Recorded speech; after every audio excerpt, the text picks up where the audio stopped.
Right, here we go, here we go. Right, welcome back to the developer videos for Production Line. I am Cliff Harris, Cliffski. I'm the coder of the game.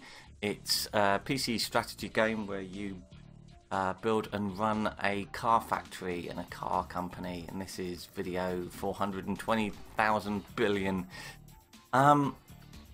We used to do these videos every Sunday, but we've had a bit of a gap, partly because I dared go on holiday for a week, and then this weekend just gone, we were at EGX. I do want to upgrade all my slots, thank you. I haven't got anything queued. Yeah, we were at EGX, which is this massive game show. It's kind of like PAX, I'm told. I think it's the biggest one in the UK. I don't know if it's the biggest game show in Europe. So we had a booth there, and we were like talking to YouTubers and stuff like that. So loads of people came up and played the game. Loads of people grabbed badges. We had badges.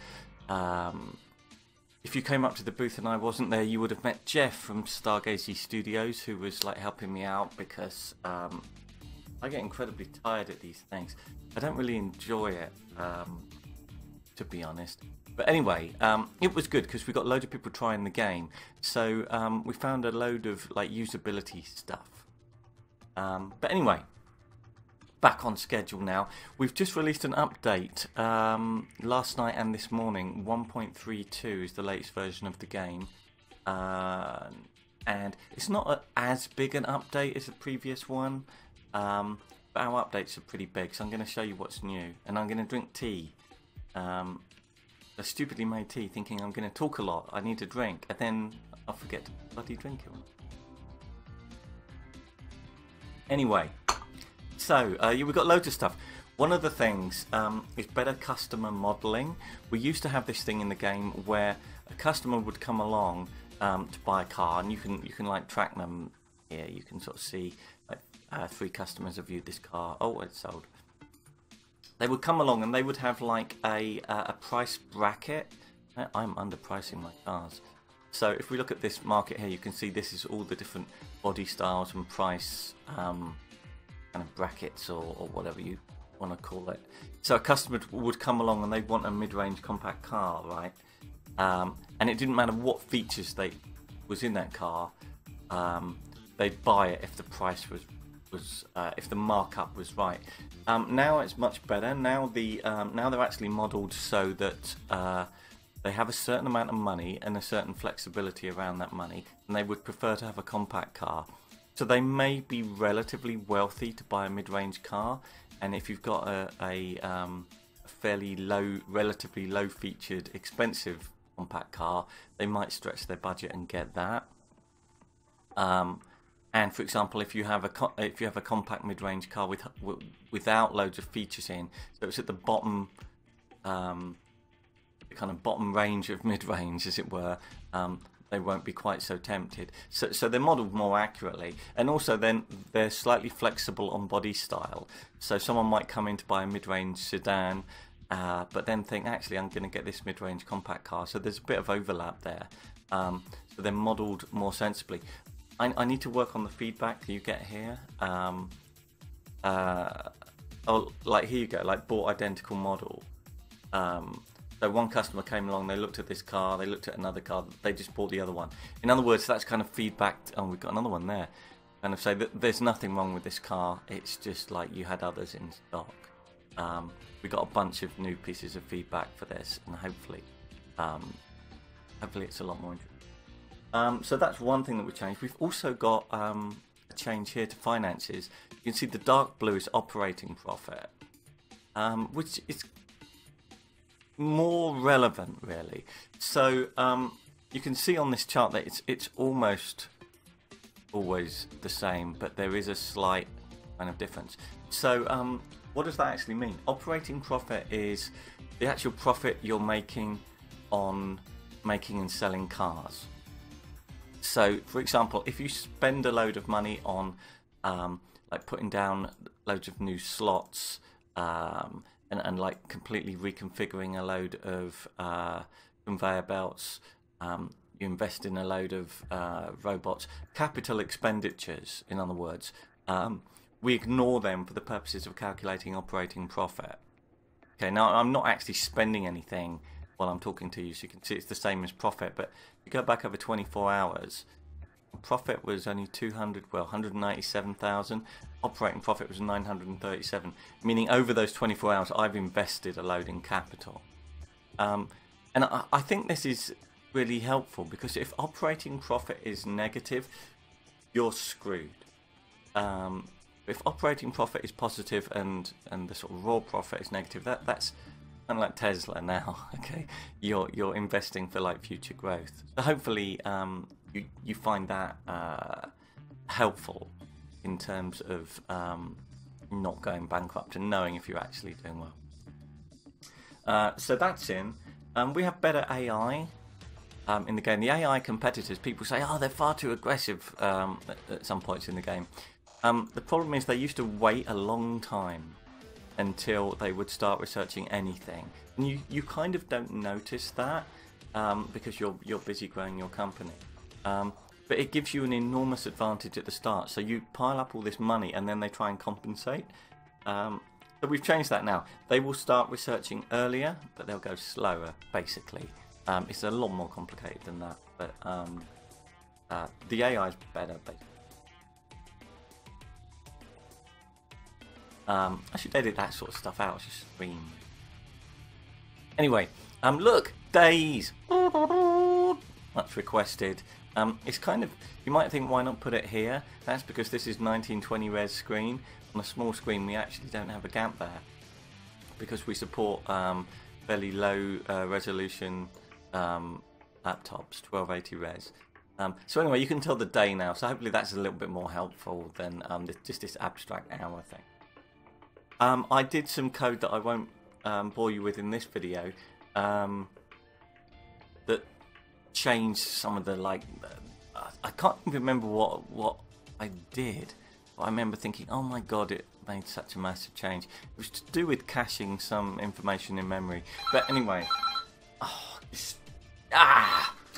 hello? Can you phone back in 20 minutes? Typical, isn't it? Typical. Right, what was I talking about? Yeah, anyway, we've massively sped up the like the pathfinding. You probably won't notice unless you have a really, really big factory.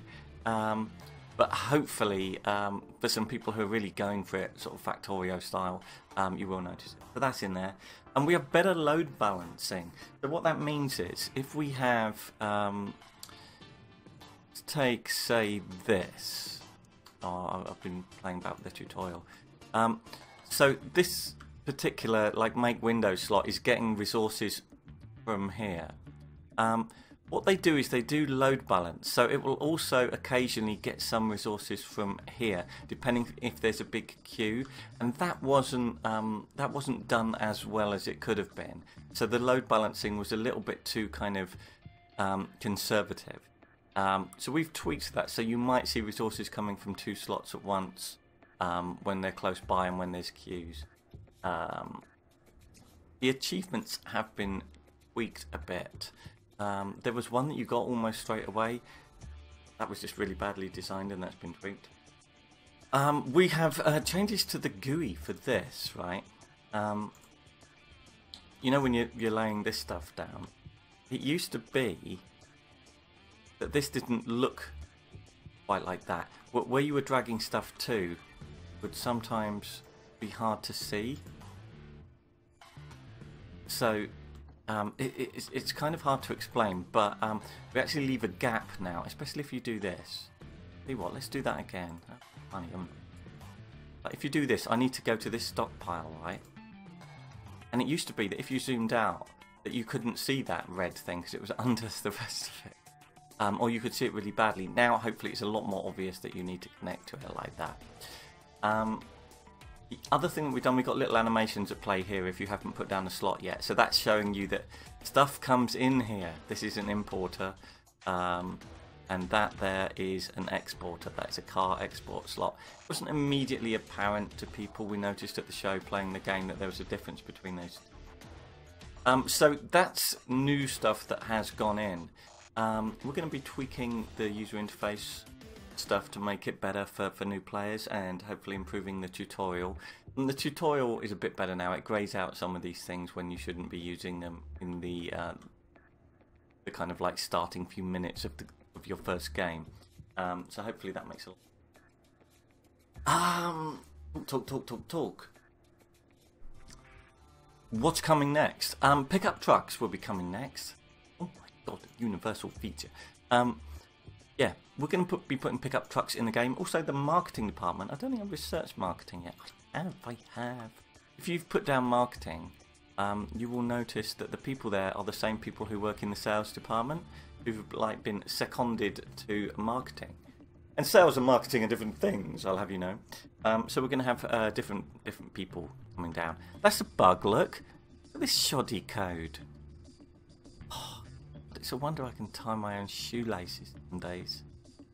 Amazing. How has that happened? How are you standing there, you fool? Fool. Anyway, so yeah, and we got some new sound effects coming, so they'll actually sound proper and not like placeholder nonsense that I put in, and stuff like that. I know everyone wants hybrid engines and electric engines. I know. I have an electric car, and I used to drive a hybrid car. I desperately want this in the game, but I don't want to like just knock it out. I want to do a really good job putting that in. So I'm like setting aside like dedicated time where this is where I'm going to work on hybrid and electric stuff, and then other engine tech, because obviously at the moment all cars have the same engine. Clearly nonsense. Like the sports car engine should cost like triple what the compact car engine costs, and it doesn't. So yeah, we're going to be putting that in. So that will be coming soon. May skip the Sunday video so we can then get back onto like a regular Sunday thing. There was a danger at some point I might actually have fibre broadband, and then I might do some like streaming and programming stuff. I don't know. Anyway, hope you are enjoying the game. Hopefully it's getting better and better.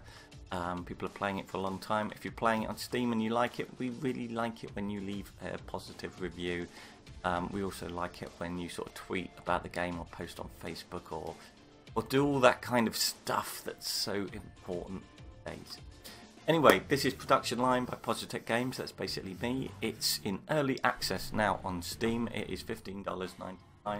Probably won't be that price forever, so go get it. Get it now. Don't hardly any of my tea. Thank you for watching, and we'll see you in the next video. Cheers.